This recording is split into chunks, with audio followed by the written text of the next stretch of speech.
this actual valve is quite, oh my gosh. Over the last few years, you guys have said to me, Barry, can you do some recipes using an Instant Pot? And I have to be completely honest, I didn't know what one was. So I'd like to introduce you to David Barry. This is a pressure cooker that I literally bought for 50 quid last night. I've never used it. They're quite dangerous, and actually it needs to be cleaned. We're gonna do some fun stuff, hopefully. And ultimately, the main thing where it all happens is this vessel, which I'm gonna call bucket. The best way to clean it is to steam it with the water we just added. We should sit this on, and then, did you hear that? Boom, locked into place. This is gonna be our best friend. This is a pressure release valve. It's got two different logos on it. If it's open like this, there's a bit of a steam setting there, like that. That will actually help the steam escape. If it's closed, the pressure is gonna build up. That is what we want.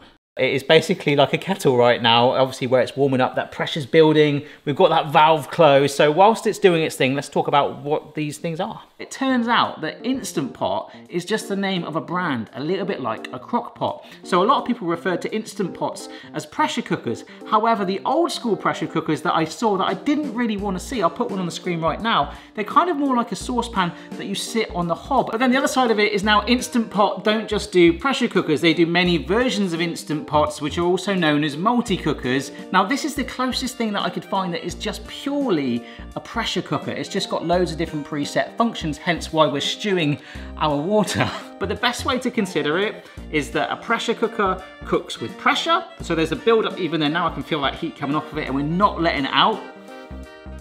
Hopefully. Whereas with an air fryer, you are circulating hot air like an oven, with a little bit of oil if you wish, around, and there's typically a vent somewhere on it, whereas on this thing, we have the choice to vent it, which of course, to build that pressure up, you don't want to do. We are cooking with moisture, so you don't really want to use any foods that are delicate, like some sort of fish. If you could cook it in there quickly, definitely, but if you leave it in there for too long, it will go mushy.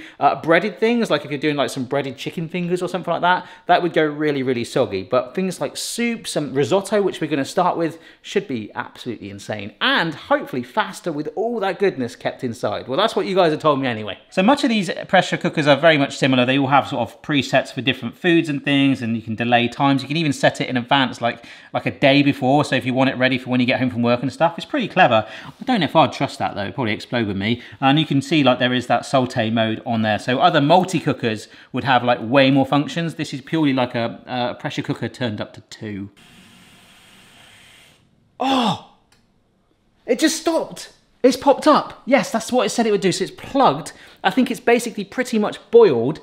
Our valve there has just lifted up slightly, and now that is completely sealed, in place. Hopefully, any minute now, that timer will go off and we'll be cleaning it. It's got 1 minute to go. It's quite weird. It's not making any noise whatsoever, which if you wanted to set a preset and maybe make some porridge, that would actually be really, really cool in there, because you can go to bed and have it going and kick in ready for when you wake up in the morning. I don't really like porridge. I'm more of Cocoa Pops, but I love the fact that it is so quiet. That was what one of the things were that people said. They are quite noisy things. Super, super quiet. However, let's not let that innocence put us off. Inside that vessel is a massive build-up of pressure. This has actually got a stay warm function as well. So the minute that drops down in a second, we have to cancel that. And then when we release that valve, it still needs to cool again because it will be very, very hot. So the first recipe I'm going to do is risotto, and we will actually use the saute function for that too. The only thing exciting out of all the ingredients is some porcini mushrooms down here. So just a minute ago, ooh, I poured some boiling water on that, and that's just been soaking on there, looking good.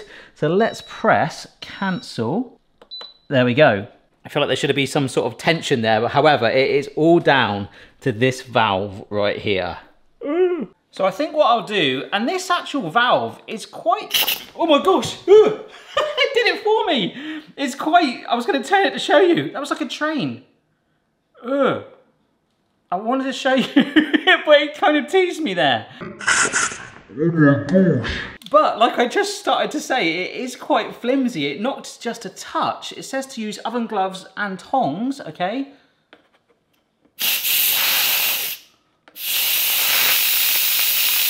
Wow.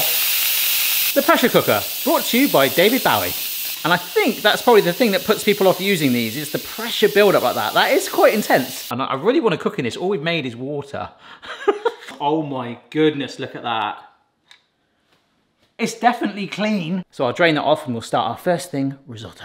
All right, so let's risotto. There is some oil, which is gonna go in on its own. And if you press that saute function, see, I don't think we're leapfrogging out of it being a pressure cooker now. Even those old school ones, like I showed you before, you can still do this step too, like the sauteing thing, like basically like a frying pan. I am really crying. I would not recommend leaning over to onions that close because I'm getting emotional now. I like it so far, but not that much. All right, so in here is some arborio rice for risotto. And we're just gonna toast it in there. Here is some vegetable stock.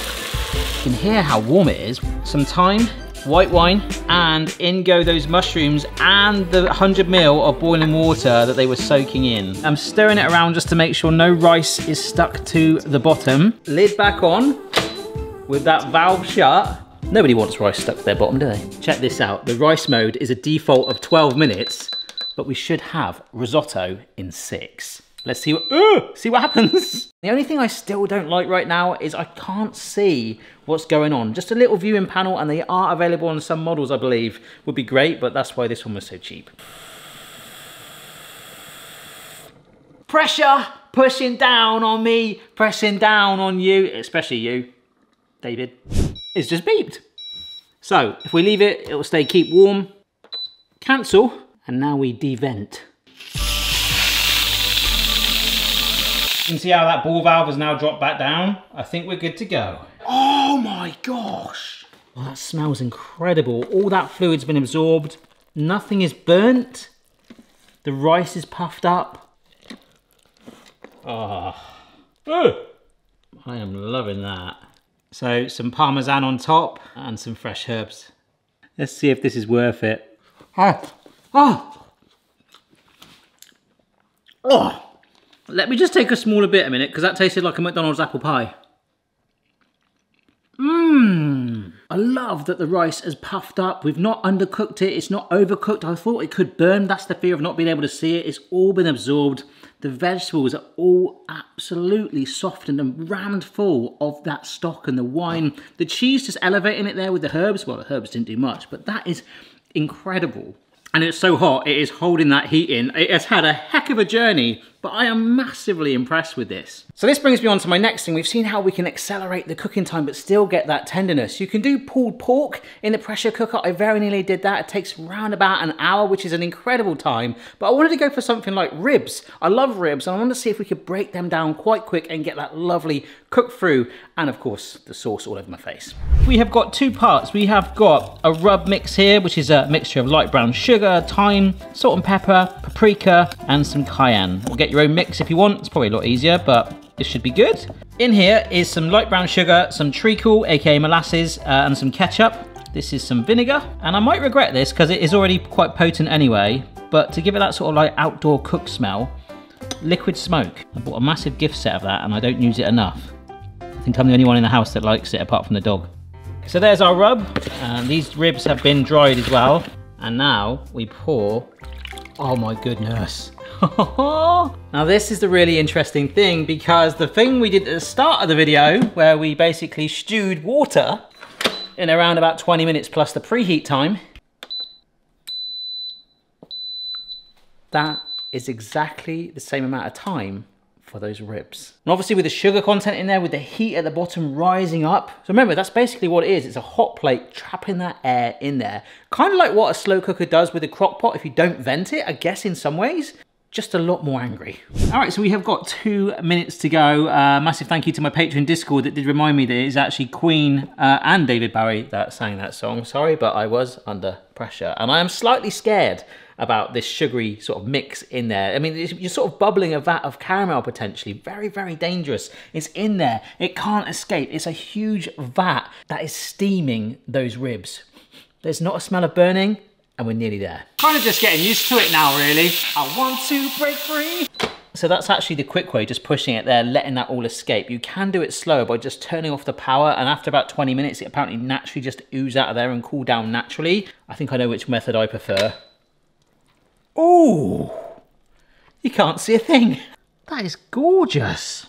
Oh, the meat looks tender. The sauce is actually fairly thickened, but if we wanted to thicken it more, we could just keep pushing it and sauteing it either on its own or with the ribs in there, but I just want to taste them. Yeah, I think that's plenty for a light snack. Those ribs are insanely tender. They just want to fall off. Oh, it's kind of got the texture as if it's had like a water bath, like it's been sous vide. I guess in a weird way, it sort of has, like bathing in its own sauce. That is so good. That's really, in like 20 minutes. Wow. As much as I'd like to sit around and eat those ribs, we're not gonna do that. We're gonna move on to the third one, which can involve exploding food. We're gonna make some bangers and mash, which some of you guys, if you're not in the UK, might have heard of. Basically sausages and mashed potato.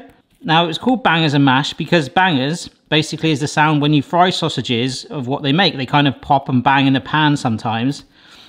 And that is the reason why I am piercing these sausages all over, because it's not just sausages, apparently. Other foods that are encased as well, or even just some chicken with the skin on, you need to pierce it because of the pressure in it could make it explode. Some oil again. We're just gonna saute it. How do you say it?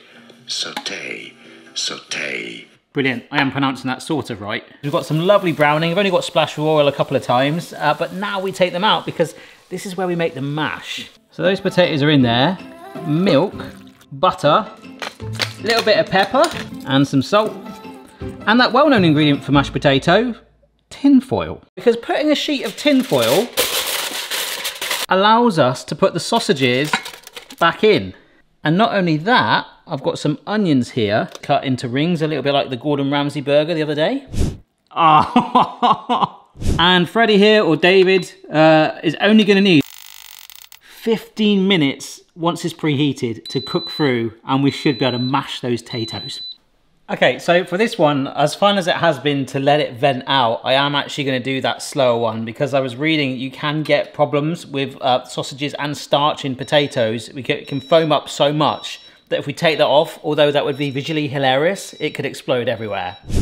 So I'm gonna cancel that now. Gonna give it just over 10 minutes to stand, then hopefully those sausages will still be sat on the foil with the onions and we can mash.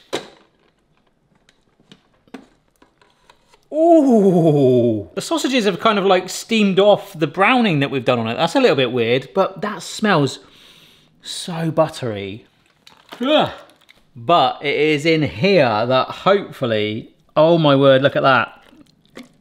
We are mashing that potato into our milky butter mixture, which will of course have a little bit of flavoring too. And you could put a gravy on it, but these sausages are really, really delicate. The onions have just, they're so buttery. That's the thing, you're not getting that charring. Maybe you could saute those. Yeah, it is quite bland looking, so let's give it some fresh herbs. And it's easy to look at that and go, yeah, that's quite bland. It doesn't have the vibrancy or contrast of like the ribs or even the risotto. But I think with this, it could all be about flavour. Oh, it's so warm. Oh, wow. That is melt in the mouth mashed potato. And then the sausage, which, ooh. What I like about it is it's kind of soft and delicate and cooked all the way through like a it's almost like the texture of like, well, like a sausage is a meatball, right? But it almost tastes like it's been evenly cooked throughout, almost slightly boiled and steamed, which it has. And you have lost a little bit of that charring on the edge. I still had a little bit, but I would probably like to have had that sort of crispness, that charring. So there's nothing stopping you frying them again for like another 5 minutes just to get that coating. But as that, a really simple one pot meal, I really liked it. It's sort of squidgy. I love that we're just like dumping stuff in and it's making, like that's like a dump. That's what we should call it, a pressure dump cooker. Anyhow, last up, we are going to attempt to make a chocolate cake in the pressure dump cooker. So we should be able to put the whole batter in there. It's going to take a long old time, and whilst it is, we'll just quickly make some icing, and that could be very nice indeed. I don't know if we're going to get the baked edge on it. There's only one way to find out. So I've got some standard chocolate cake batter there. Patreon has just heard me waffle on about food science and baking for a good 5 minutes there, so I do apologise, Patreon. And this is where this basically goes from being just the bucket that I've lightly greased with butter, because it is now a cake pan. I'm not going to go down deep dish pizza territory again and wish that I lined it. I personally believe this is going to steam and we should be able to turn it out. Whether it gets that crispy baked lid that you get with a standard cake with the heat from the oven exposing it, I don't know. It's something you don't see every day, unless you work in a cake shop. That still smells of mashed potato. And a recipe I found online is telling me to saute it, which might be weird because effectively that's the heat coming from the bottom. for 40 minutes.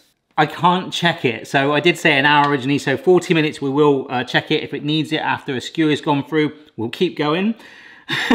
Maybe that'll affect the rise. I know I won't get a crispy top. I'll make some chocolate frosting in the meantime, but we might get a cake in just over half an hour. So around about 3 minutes left to go. The vent, actually a lot of the cake recipes I found for pressure cookers involve leaving the vent open. So I'm getting this little chimney there and I can smell baked cake. I can't smell burning, which I'm still worried about. But in a way that is acting like an oven because it's letting the air vent a little bit rather than it being trapped in there with all that pressure. Oh my word! It looks like the surface of the moon. It's all speckly, look at that. Oh, it's come out clean. I'm so worried about the base of it being burnt. However, it's good to let it just dry out with that lid on apparently, which will give it time to strengthen and then turn it out. So meanwhile, let's make a chocolate icing.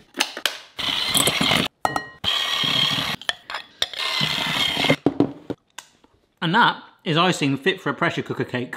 I think I can go like that, like this, turn it. Oh, just as I said turn, I heard it drop. Oh, ooh, the base is slightly charred. Look at that, slightly charred. But the great thing about a cake, and this is a phrase I've said a few times over the years, you can hide anything with icing. And I know that there's even some people that have some quite popular bakeries that I know of that might be in London. I shall say no more because I don't want to get them in trouble, but it would not be the first time that something has been hidden with icing. So let's take, oh, that's soft. Oh, wow. Oh, that is really, really delicate. Ooh, you can see how springy it looks. I'll tell you what, after all the savoury that we've had today, I was actually craving that. It really does need the icing because although it's spongy and light, I'm kind of missing that moisture that we got from all the other recipes. It is a little dry actually. So that frosting really did help to cut through that, and that has actually, burnt base aside, it's worked. I don't think it'd be my top thing to make in a pressure cooker.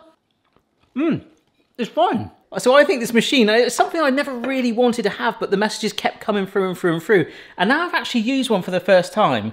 I am massively, massively impressed by it. I think on a savoury basis, I mean, other desserts, like I said, like rice pudding, porridge for breakfast, you can do like cobblers, like crumbles and things like that. Lots of other things, other cakes and breads. Banana bread was one thing I was going to do. Lots of flexibility there. I don't think I would have liked the old school one where you use the hob, particularly with the gas and monitoring the temperature. I love that this is an appliance that you've got that steady, controlled heat. And if you've got one and you've got some crazy tips that you use, do let me know down below. I'd love to learn more about it, and maybe we'll be seeing it again in the future. Cheers for watching, hope it was useful, and I'll see you later. Bye.